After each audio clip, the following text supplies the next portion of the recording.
নমস্কার বন্ধুরা, আশা করি সবাই ভালো আছেন। আজকে আপনাদেরকে আমি সম্পূর্ণ নিরামিষভাবে বাঁধাকপি ঘন্ট রান্না করে দেখাবো। সেই জন্য আমি প্রথমে বাঁধাকপিটা কেটে এই যে এরকম ঝুড়ি ঝুড়ি করে কেটে নিয়েছি। বাঁধাকপিটা কেটে নেওয়ার পর পরিষ্কার করে ধুয়ে নিয়েছি। আর এই বাঁধাকপিতে রান্না করার জন্য এই যে এখানে নিয়ে নিয়েছি আলুগুলো এই যে গোল গোল করে কেটে নিয়েছি। আর এখানে নিয়েছি আদা আর কাঁচামরিচ। আর এটায় যা যা বাকি উপকরণ লাগবে সব আমি আপনাদেরকে দেখিয়ে দিব। আর এখন আমি প্রথমে বাঁধাকপিটা ভাপিয়ে নেব। গ্যাসটা অন করে দিই। গ্যাসটা অন করে দিলাম। এখন সিজন শেষের দিকে একটু বাঁধাকপিটা ভাপিয়ে নিলে ভালো লাগবে খেতে।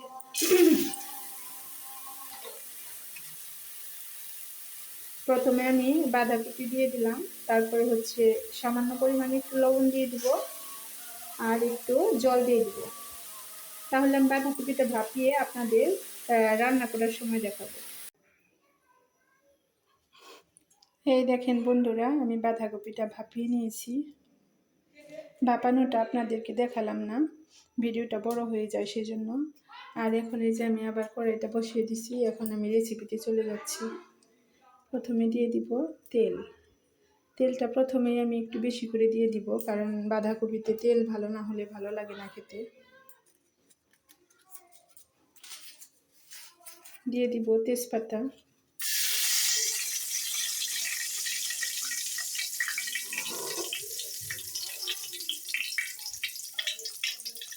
শুকনো মরিচ,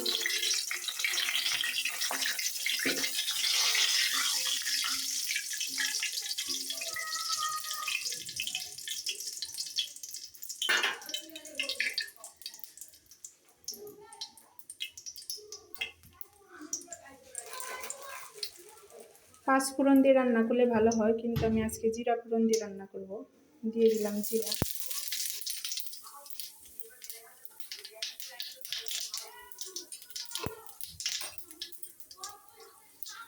জিরাটা আমার এসে গেছে।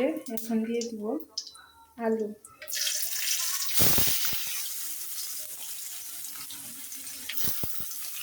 আলুটা প্রথমে আমি একটু ভাজি করে নেব। আলুটা ভাজি করে নিলে বাঁধাকপি গন্ধ খেতে ভালো লাগে। আমার কড়াইয়ে একটু রোদ পড়েছে জানালা দিয়ে, সেই জন্য এরকম লাগতেছে।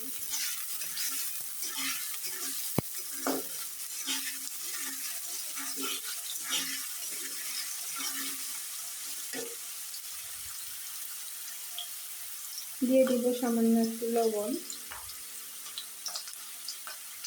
সামান্য একটু হলুদের গুঁড়া।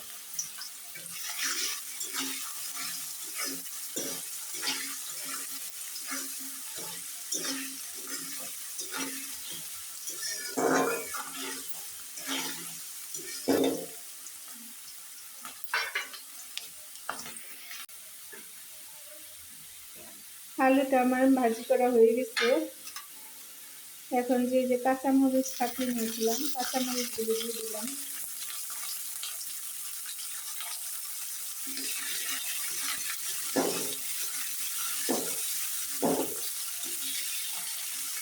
কাঁচামরিচ দেওয়ার পর আমি বেশি ভাজি করবো না, নাহলে কাঁচামরিচের যে একটা ফ্লেভার আছে সেটা নষ্ট হয়ে যাবে।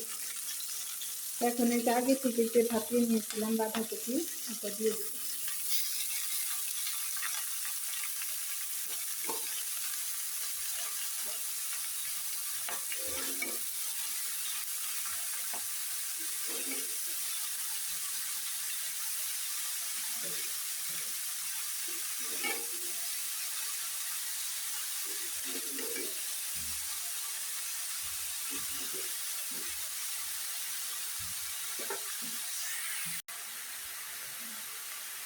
বাঁধাকপি তো দিয়ে দিয়েছি, এখন দিয়ে দেবো পরিমাণ মতো হলুদের গুঁড়া।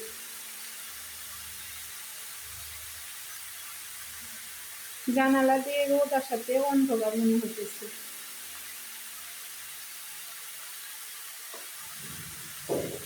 মরিচের গুঁড়া দেওয়ার দরকার নেই, তাও কালারের জন্য সামান্য পরিমাণে একটু দিয়ে দিলাম।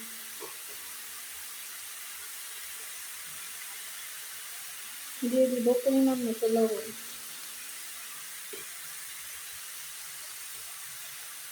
এখন সব উপকরণ ভালোভাবে মিশিয়ে নেব।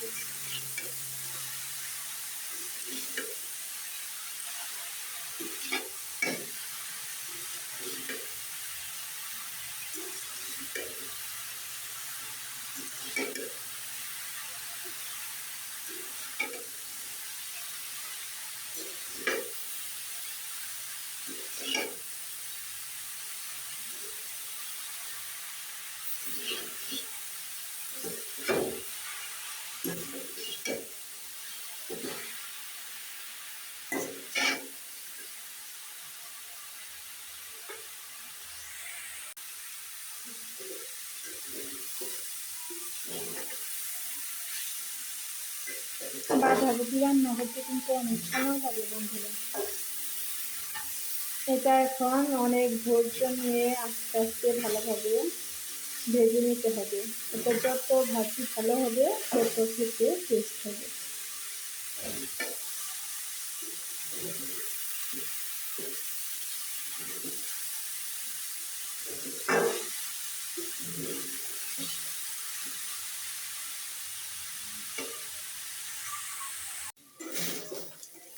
এই দেখেন বন্ধুরা, আমি বাঁধাকপিটা ভাজতে ভাজতে কতটা কমিয়ে নিয়েছি।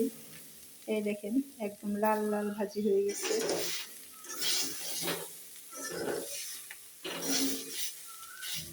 বাঁধাকপিটা ভাজি করতে করতে যেসব উপকরণ লাগবে আমি সেগুলো গুছিয়ে নিয়েছি, আপনাদেরকে দেখাই। এই যে এখানে নিয়েছি জিরা গরম মশলার গুঁড়া, এখানে আদা ছেঁচে নিয়েছি, আর এখানে নিয়েছি 4 চামচের মতো ময়দা। চালের গুঁড়া দিলে ভালো হয়, চালের গুঁড়া আমার শেষ হয়ে গেছে, সেই জন্য আমি এখানে ময়দা নিয়ে নিয়েছি। প্রথমে আমি ময়দাটা দিয়ে দিব।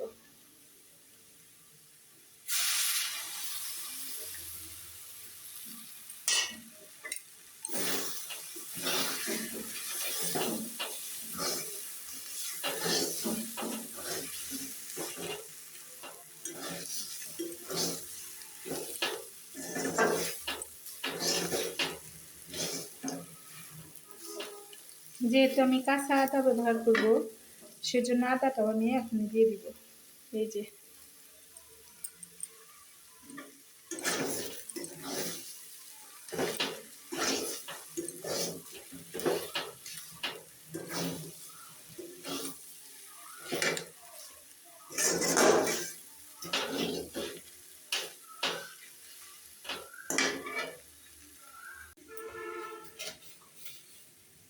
এখন দিয়ে দিব পরিমাণ মতো চিনি।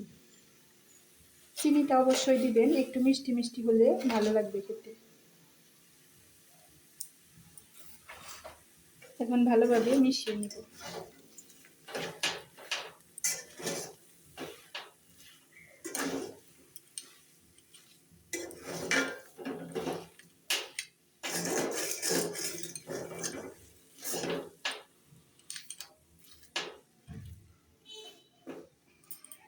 এখন এই যে আগে থেকে যে জিরা গরম মশলার গুঁড়িটা নিয়েছিলাম এটাও দিয়ে দিব। এখন সমস্ত উপকরণ আমি ভালোভাবে মিশিয়ে নেব। আর আপনারা যারা ঘি খেতে পছন্দ করেন অবশ্যই একটু ঘি দিয়ে দিবেন 1 চামচের মতো, তাহলে অনেক ভালো লাগবে খেতে। আমি ঘিটা পছন্দ করি না, সেজন্য দিলাম না। নিরামিষ দিনে যদি এরকম বাঁধাকপির ঘন্ট বানিয়ে খান দারুণ লাগবে খেতে।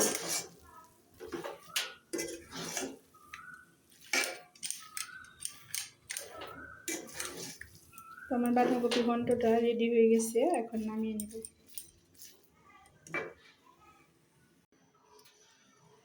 এই তো বন্ধুরা, আমি বাঁধাকপি ঘন্টটা নামিয়ে নিয়েছি। দেখতে কতটা লোভনীয় হয়েছে, তাই না?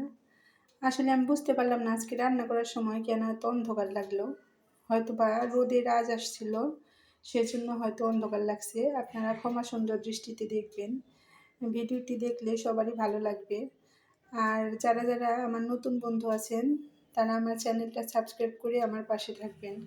আর যারা যারা আমার পুরাতন বন্ধু তাদেরকে অসংখ্য ধন্যবাদ। যারা যারা ভিডিওটি দেখতেছেন তাদেরকে অসংখ্য ধন্যবাদ। আজকের ভিডিওটি আর বড় করব না, পরবর্তী ভিডিওতে আবার দেখা হবে। সবাই সুস্থ থাকবেন, ভালো থাকবেন, এভাবেই আমার পাশে থাকবেন। আজকের জন্য টাটা, বাই বাই।